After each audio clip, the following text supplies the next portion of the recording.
welcome again, guys and girls, to another The Guy Who Sounds Funny show.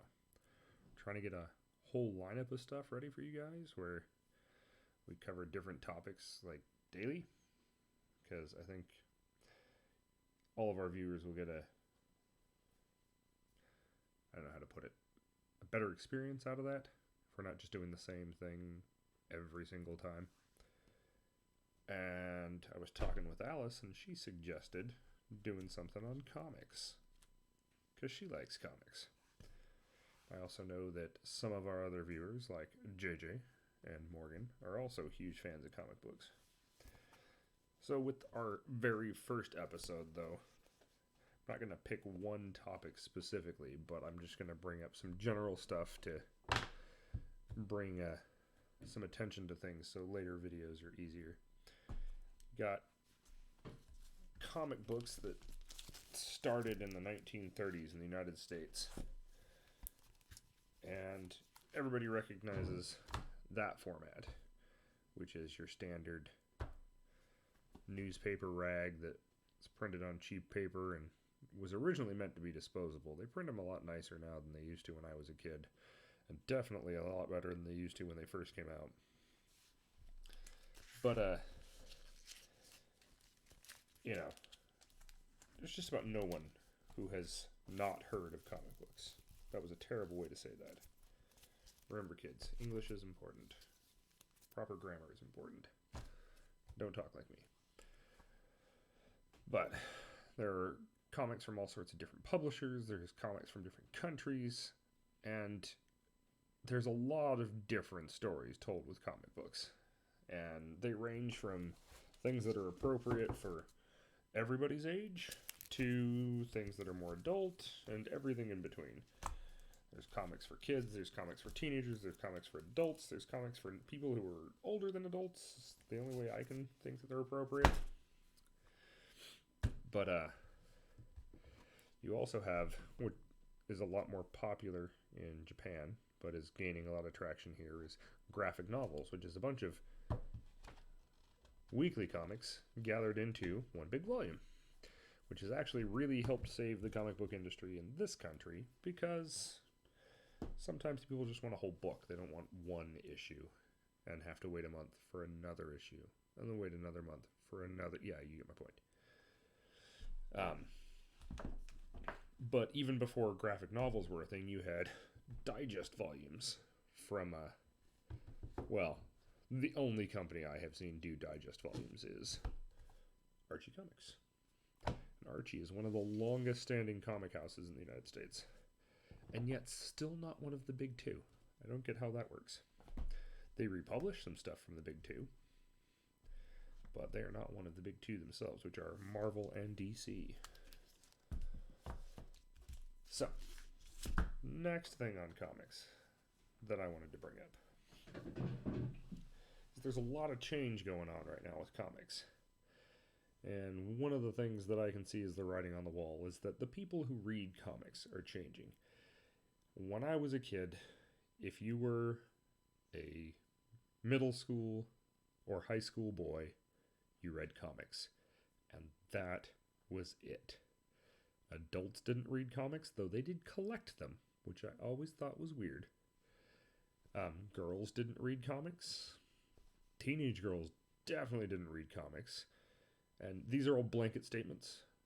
I realize that that's not 100% true. I can think of examples all the time of girls that I knew that read comics, of adults that I knew that read comics, but the way everybody acted was that those weren't things you were supposed to do.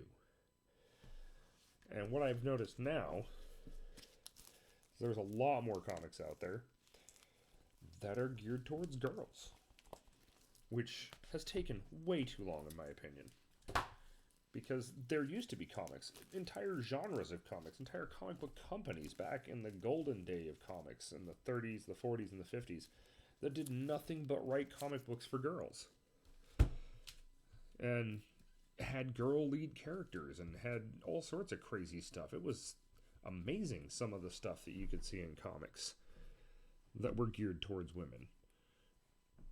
But I've noticed there's a lot more titles coming out now and a lot more content that is geared towards girls or is just geared towards a general audience from the beginning, meant for everyone to read. And I think that's really cool. I think everybody being able to enjoy something is better than just one small group. So, one of the things I want for this show, I'm going to outline now, is that we're going to discuss things that everybody can read. I'm not going to get into a lot of the darker stuff. I'm going to probably do some, like, a warning episode on how to avoid comics that get into stuff that you probably don't want to read. But, let me put some more visual stuff on screen.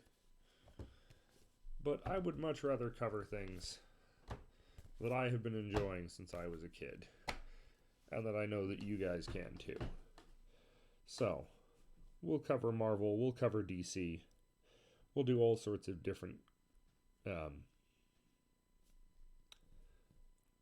videos on different characters, different imprints, and some history sometimes too.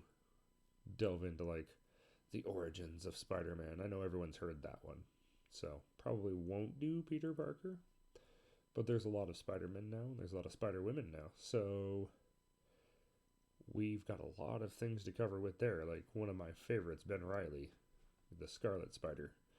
Everybody forgets him because another guy took over that title, but Ben's back, so we'll get to talk about that too. And yeah, we got all sorts of crazy stuff here. And I'm going to try and do some camera trickery here. I've got quite a collection going on. We've got plenty of stuff to work with on this topic. And we're also going to tie it into some of our how to draw videos and some of the other stuff that we've got going on. This video itself is just going to be a short intro thing. Get me started and kind of get a feel for how I want to do this. I'm going to have to bring some more visual aids because the screen can't just be a boring blank wooden table. That would get annoying. But I want to cover a lot of things. I want to do a lot of discussions, and I'd like to hear on any of the places where you can leave comments, since YouTube doesn't allow it. But if you go to our Patreon, or if you go to our blog, or to our Instagram, you can leave comments there about what things you'd like to see in a Comics Talk video. I'm definitely going to cover in a later video 2 of my favorite Spider-Verse characters, Spider-Gwen and May Parker. Spider-Girl. Nope, that's right, I moved the camera. My cues are no longer where they're supposed to be. So, these 2 are an amazing story. They both started out kind of as gag characters. Like, Marvel did not expect either of them to do them. May Parker's first appearance was in What If? And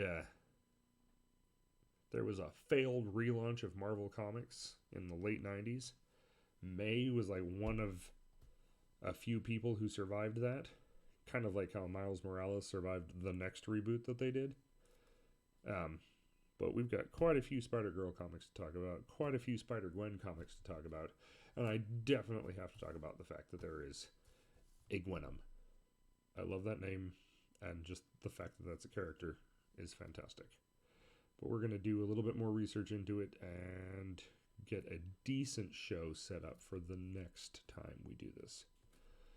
And I think for tonight, that's all I'm going to cover, so that we've got the show set up and we've got our playlist started, and you guys will be able to check these things out here shortly. So know that this is a thing. We're going to start doing comic talks on Mondays. If you have any requests, I'd love to hear them. And for now, that's it. Good night.